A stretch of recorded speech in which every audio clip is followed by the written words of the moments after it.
Pessoal, eu sou Nicolas Vital e esse é o podcast Eu Como. Hoje com uma edição especial focada no surto do novo coronavírus, né? Que tem feito muita gente correr para os supermercados para estocar alimentos. E para falar sobre a ameaça de desabastecimento, hoje a gente vai conversar com o professor Marcos Fava Neves, que é engenheiro agrônomo com mestrado e doutorado em administração pela Universidade de São Paulo e professor titular do Departamento de Administração da Faculdade de Economia e Administração da USP de Ribeirão Preto e também professor da FGV em São Paulo. Hoje, o professor Fava Neves, que é um dos maiores conhecedores dos canais de distribuição no agronegócio, vai nos contar o que os produtores rurais, agroindústria, transportadoras e varejistas estão fazendo para evitar a falta de comida e demais suprimentos durante essa crise, que promete se estender ainda por várias semanas. E ao contrário das nossas demais entrevistas, né, e respeitando o período de quarentena que a gente está passando aqui no Brasil, essa conversa não vai ser presencial, mas sim por Skype. Portanto, eu já peço desculpa desde já por eventuais falhas técnicas ou problemas de qualidade no som. Professor, muito obrigado por aceitar o nosso convite. É um prazer ter você aqui com a gente para debater esse assunto tão sério e levar um pouquinho de informação aí para a sociedade, que é o que a gente está precisando aí nesse momento, né? Exatamente, Nicolas. É um prazer, viu, estar participando com você aí e tentar compartilhar um pouco do que eu tenho visto aí a todo momento. Legal. Professor, para a gente começar aqui, né? Desde a intensificação aí desse surto no país, é possível observar uma corrida da população em busca de suprimentos, né? Quem teve em um supermercado nos últimos dias viu prateleiras vazias, vários produtos em falta. E aí a pergunta que fica no ar, né? Vai faltar comida? Essa pergunta é ótima e eu tenho a impressão que hoje nós temos uma coordenação em tempo real para que isso não aconteça. E eu fico contente porque a questão de uns 15, 20 dias tive a chance de falar com lideranças do agronegócio, entre elas o nosso deputado Arnaldo Jardim, sugerindo a criação de um comitê estratégico entre a Associação de Supermercados de São Paulo, brasileira, a ABI, Associação de Alimentos, das empresas de logística, enfim.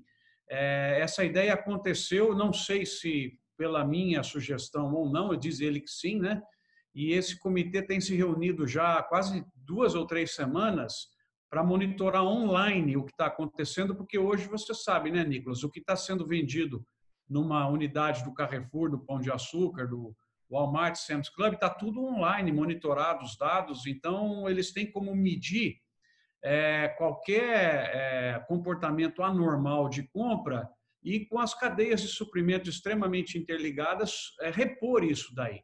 Então, se está acontecendo desabastecimento, até que está acontecendo pouco, por conta dessa boa coordenação e porque os consumidores, de maneira desnecessária, até na minha opinião, fizeram estoques. E essas redes venderam, Nicolas, coisa de 30% a 40% a mais do que se você comparasse com o mesmo período, né? Algumas delas tiveram vendas de véspera de Natal.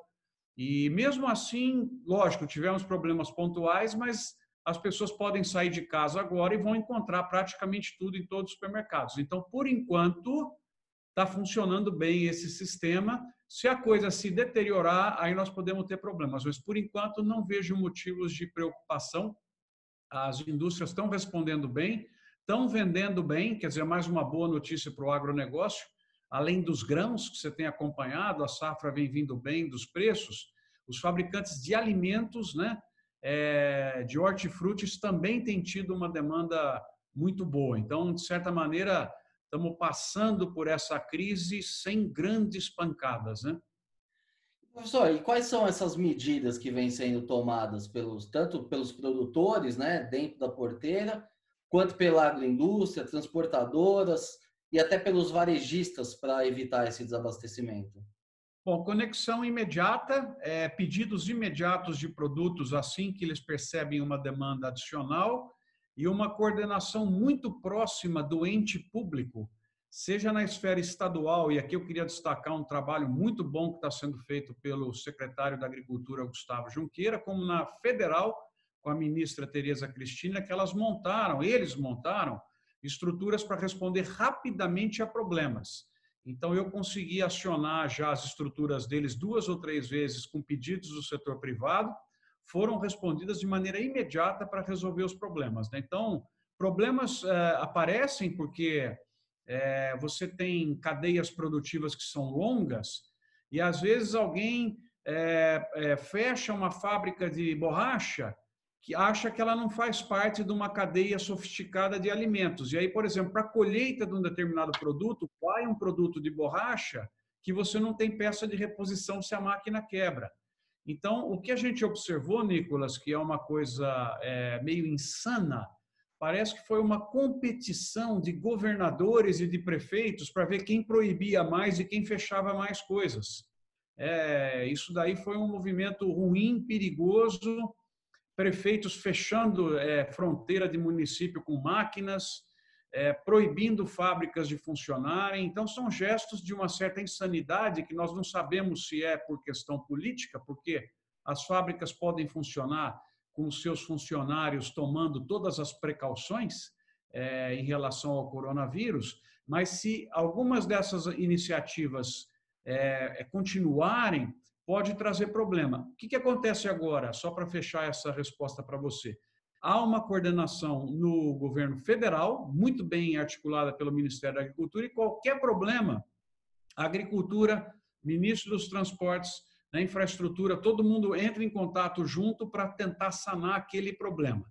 Então, de certa maneira, nós não podemos, vamos dizer assim, do governo federal e até do governo estadual, aqui em São Paulo, nós não podemos fazer qualquer tipo de crítica de lentidão para tentar resolver os problemas. Estão online para apagar incêndios.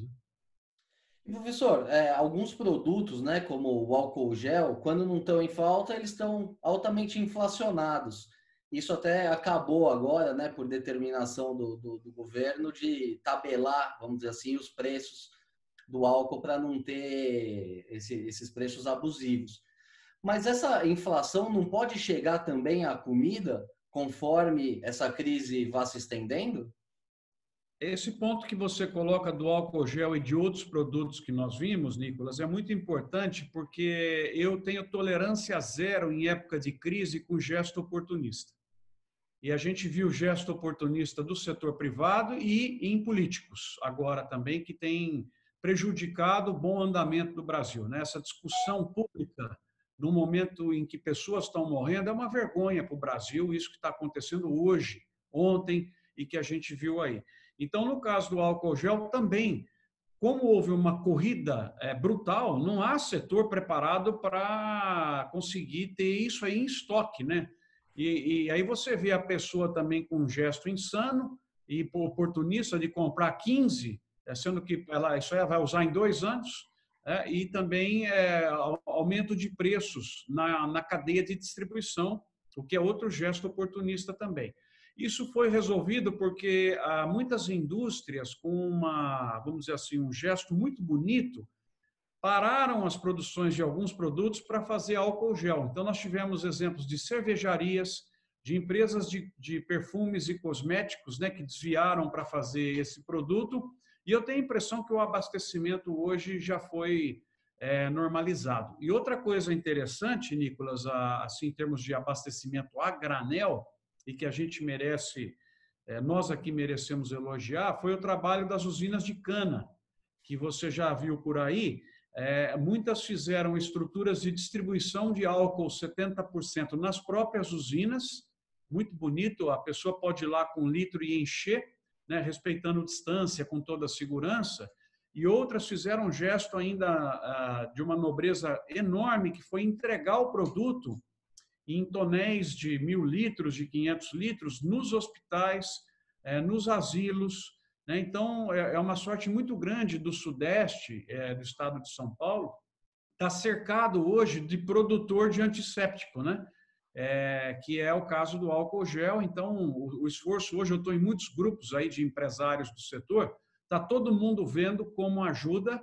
Por sorte, tinha álcool, etanol nos tanques para poder fazer isso, né? Porque a safra está começando agora, se tivesse vazio seria mais complicado, mas eu tenho a impressão que esse ponto que você levanta hoje já está resolvido, porque a oferta reagiu a essas loucuras aí da demanda, em virtude da necessidade que todo mundo está usando toda hora, né? Mas, de certa maneira, acho que está equacionado e não corre risco nenhum de faltar, não. Mais uma vez, nós estamos com as usinas do lado e elas podem produzir esse produto, né? E professor, diante dessa recomendação aí de quarentena, né, que a gente não sabe até quando que vai durar, as indústrias podem também precisar reduzir a produção, né, reduzir o efetivo. O efetivo de caminhoneiros também pode ser reduzido. Isso sem falar em funcionários dos pontos comerciais, né, dos supermercados, enfim, várias lojas de conveniência já começam a fechar também. Esse cenário não pode contribuir para a redução da oferta de alimentos? Olha, a sua pergunta ela é preocupante porque ela depende do prazo em que esse confinamento continuar, né? Eu assim tenho debatido muito, estou muito incomodado com isso. Eu acho que ele tem um prazo máximo que a economia brasileira aguenta, porque senão ela capota. Tem setores que, em média, com 18 dias de fechamento, eles quebram, né? É um estudo internacional, é um gráfico que eu recebi esses dias aí de uma multinacional da área de pesquisa. Por exemplo, o restaurante aguenta 18 dias, sem qualquer faturamento antes de quebrar. Então, o que nós temos que ter agora, e aparentemente parece que já está mudando um pouco a direção do Brasil, é que você possa ir liberando aos poucos as atividades para voltarem com segurança, né? Porque se você continuar isso e aí o caminhoneiro resolver parar porque ele não encontra restaurante, porque está bloqueado uma rodovia, né? Porque você tem qualquer outro tipo de fator, a gente coloca em risco o abastecimento. Então, na minha leitura, nós estamos hoje, vamos dizer assim, quase que na segunda semana, né, desse processo.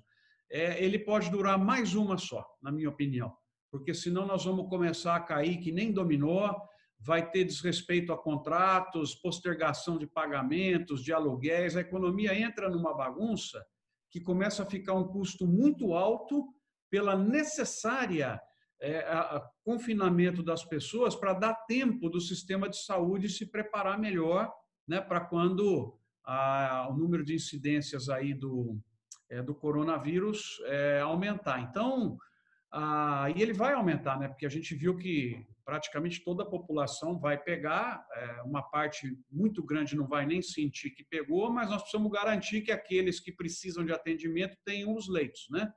Então, eu gostei muito dessa ideia. Eu tinha falado isso também, de ocupar centros de convenções com leitos, enfim. Todas as cidades tinham que se preparar. Eu vi que São Paulo está, se as outras não estão bobeando aí. Mas o ponto que você coloca, ele é delicado e nós temos que observar se tem esse tipo de parada começando a acontecer, usando aqueles canais de comunicação que o Ministério colocou e a Secretaria colocou, Nicolas. Mas aqui eu queria aproveitar a tua pergunta e ressaltar algumas categorias de pessoas que muitas vezes não são valorizadas como deveriam ser. E aqui eu coloco não estamos aqui falando da área médica, né? Esse pessoal mereceria agora o nosso abraço de longe, né? Fraternal, mas na área de alimentos, que é tão importante quanto a saúde, eu queria destacar aqui todo o pessoal que trabalha nos pontos de venda, nos supermercados, né? No descarregar do caminhão, acertar, eles estão lá na luta, oferecendo um bom serviço para a gente. Eu queria também aqui fazer um agradecimento especialíssimo aos caminhoneiros, né, que estão também num esforço brutal. Se Deus quiser, vão ter bons resultados agora com o diesel mais barato. E um agente muito importante também, que é o motoboy. O motoboy mereceria um dia de homenagem a eles também, ainda mais agora que eles estão com um serviço para burro, né? Muita gente está encontrando o sustento nessa atividade. É um pessoal que se arrisca, quando vem aqui em casa, levam gorjeta toda vez, porque eles estão suprindo estão dando sobrevida, Nicolas, aos restaurantes e aos varejões que estão entregando. Então, assim, nós também temos que entender que não tivemos desabastecimento, não apenas por causa das cadeias produtivas, mas por causa também desses três agentes, eventualmente mais um ou outro que agora não me organizei para responder sobre isso, eu possa ter esquecido, mas é a categoria daquelas pessoas que merecem o nosso reconhecimento, porque não se fala muito deles, mas eles são os humanos que estão fazendo as coisas aí acontecerem. Professor, o senhor acabou de falar dos transportadores, né, dos caminhoneiros. A Sociedade Rural Brasileira mandou uma carta para o presidente Jair Bolsonaro ontem, né, demonstrando preocupação em relação à logística. Segundo a entidade, existem bloqueios em rodovias que têm prejudicado o abastecimento de vários produtos. E pelo que a gente tem visto, não há um alinhamento claro entre o governo federal e os estados nesse aspecto. Essa logística pode acabar sendo um gargalo, esse desentendimento, desalinhamento entre os governos? Na verdade, o Nicolas, não é desalinhamento, é desobediência do ente estatal, do Estado e do ente municipal. Ele não pode fazer isso. Fluxo de cargas perecíveis, fluxo de produtos sensíveis já foi definido que é atribuição do governo federal. Então, o que eu acho que precisaria acontecer, se esses gestos continuam acontecendo, que são gestos sem sentido, né? Você parar uma carga que está indo para exportação ou que está indo para abastecer um supermercado. Eu acho que tinha que pegar o setor privado e processar a pessoa física do ente público que tomou essa decisão, para ele começar a ter medo e deixar de ter essas atitudes populistas, porque não é segurando um caminhão que está cheio de carne de frango congelada que você vai reduzir a contaminação do coronavírus. Isso aí é mais gesto para aparecer, gesto irresponsável e que mereceria a punição legal também. E, professor, a gente está vendo todos esses problemas aqui e a gente ainda está na segunda semana da crise, né? O senhor acabou de falar que algumas cadeias, elas aguentam aí 18 dias, então a gente já estaria bem próximo aí do limite. Com o prolongamento dessa quarentena, que a gente não sabe, né, até quando vai, nos Estados Unidos o presidente Donald Trump já falou que vai até a Páscoa, então temos aí mais um bom tempinho. A situação do abastecimento pode acabar se agravando? Se você não tomar as medidas que a gente sugeriu aqui e continuar a pipocar gestos em alguns locais, ela vai criar algum distúrbio, Nicolas, mas o sistema brasileiro é muito grande. As empresas têm centros de distribuição em localizações muito diferentes, você pode fazer rotas distintas, tal. E, mais uma vez, é uma sorte muito grande que o brasileiro percebeu agora, né? E você tem uma contribuição sensacional na comunicação do agro também, desmistificando em outras áreas, com o teu livro lá e outros materiais que você vem escrevendo, mas nessa área, hoje, o brasileiro tem que agradecer porque nós estamos dentro de uma fábrica de comida. Hoje você tem que dar valor pelo fato de que, numa crise mundial, nós estamos na fábrica de comida e é ali que a gente precisa estar. Você acompanhou, e todo mundo que está nos vendo aqui acompanhou Perdão. Só um minutinho. Me persegue aqui, né? Deve ser para eu parar de falar. Você acompanhou Deixa eu desligar aqui. Você acompanhou muitas gôndolas, perdão a quem está nos vendo também, o inesperado, né? É um vírus. A gente viu muitas gôndolas vazias em supermercados na Europa, nos Estados Unidos, na Ásia, né? Problemas de desabastecimento que nós não vimos aqui no Brasil. E imagina vocês que se essa crise se estende por 6 meses, com portos fechados em muitos lugares do mundo, né? Se ela se agrava, nós estamos bem porque a comida está aqui dentro, né? O bifinho está aqui, o frango está aqui, quer dizer, isso é uma sorte muito grande. Então, assim, só para concluir a tua pergunta, sendo bem feito e bem coordenado, eu não vejo, Nicolas, riscos de desabastecimento aqui no Brasil, até porque esses funcionários também dessas empresas de frigoríficos, tal, está todo mundo consciente da função fundamental que ele tem agora, né? Porque num país que vai ficar doente, você também está com fome, aí complica o quadro, né? Os produtores não estão em quarentena, né? É bom lembrar isso. Tempo integral, máquinas funcionando agora, colhendo a maior safra da nossa história. Olha que sorte, né? Num momento de crise mundial, nós vamos com 252, talvez até mais milhões de toneladas de grãos, chovendo agora, tá certo que o Rio Grande do Sul, algumas regiões tiveram perdas, mas no geral vem vindo bem a safra, bastante milho, bastante soja, o que vai nos dar uma tranquilidade. Professor, você também citou agora a questão dos portos, né? Com esse fechamento das fronteiras, alguns produtos importados podem realmente sumir das prateleiras aqui no Brasil? Eu acho que corre mais risco deles sumirem por causa do câmbio, né, do que pela própria questão logística, né, porque os portos estão funcionando perfeitamente, né, nós tivemos um ou outro movimento no porto que foi descoberto ser de origem mais oportunista, foi debelado rapidamente com bom diálogo, né?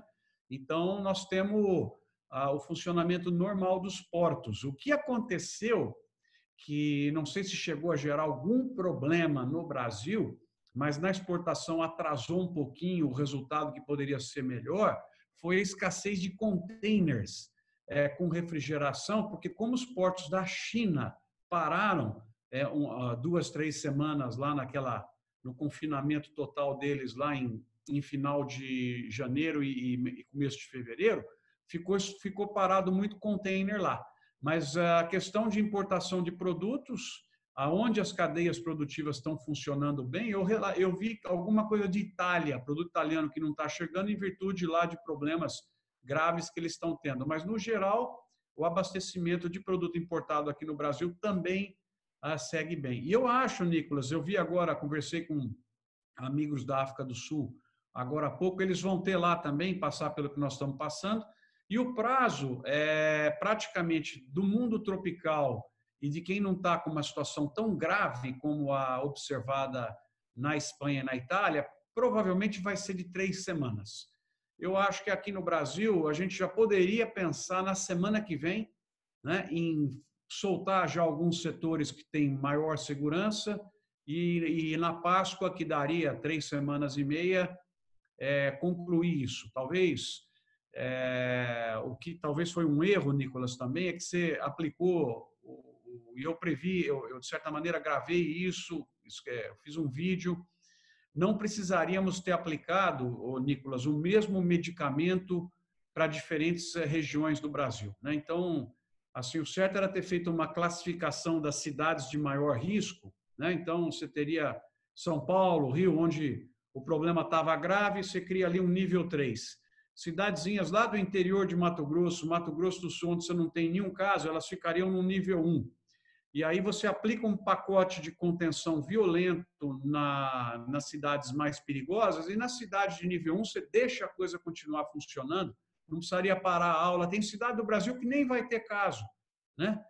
Quando chegar vai ser uma coisa como uma gripe normal, enfim, não vai haver uma onda e você parou lá também as atividades. Então, nós precisaríamos ter olhado um pouquinho e aplicado medicamentos diferentes conforme o estágio da doença.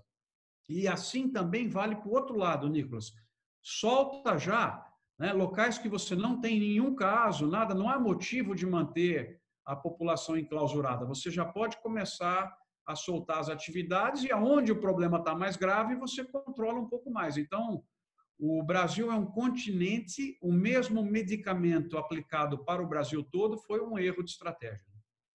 Legal. Professor, a gente viu que com essas paralisações, né, os restaurantes foram fechados, né, pelo menos aqui no estado de São Paulo. O senhor disse que 18 dias é o tempo máximo que eles aguentam. Eles vão ter uma redução de vendas, né, já que eles vão poder atender ainda via delivery, tem muita gente em casa pedindo esse tipo de comida, mas vai sobrar comida, né? O que vamos fazer com essa comida excedente? Ela vai ser direcionada para o consumidor final que está, no fim das contas, fazendo home office? O que vai fazer com essa comida excedente que antes ia para o restaurante?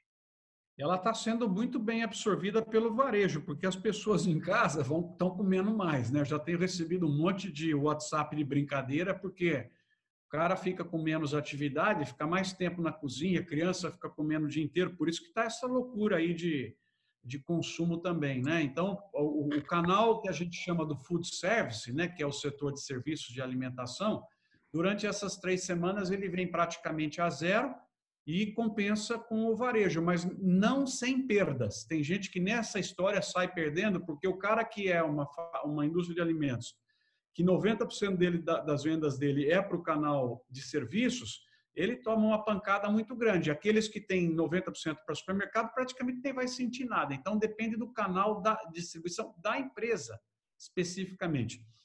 Em relação aos restaurantes, é um setor que vai precisar de um socorro, né, assim que a coisa voltar, porque é o maior perdedor dentro aí do agronegócio. A gente tem contribuído, e quem pode tem que contribuir, através de pedidos online, para eles entregarem, né, para pelo menos manter um funcionamento de cozinha, não perder os alimentos que eles têm lá congelados e as coisas todas, né? Eu acho que esse é um clamor, né? Para quem puder acionar mais nessas 3 semanas os serviços de delivery, mas realmente é uma pena o que está acontecendo aí com o setor.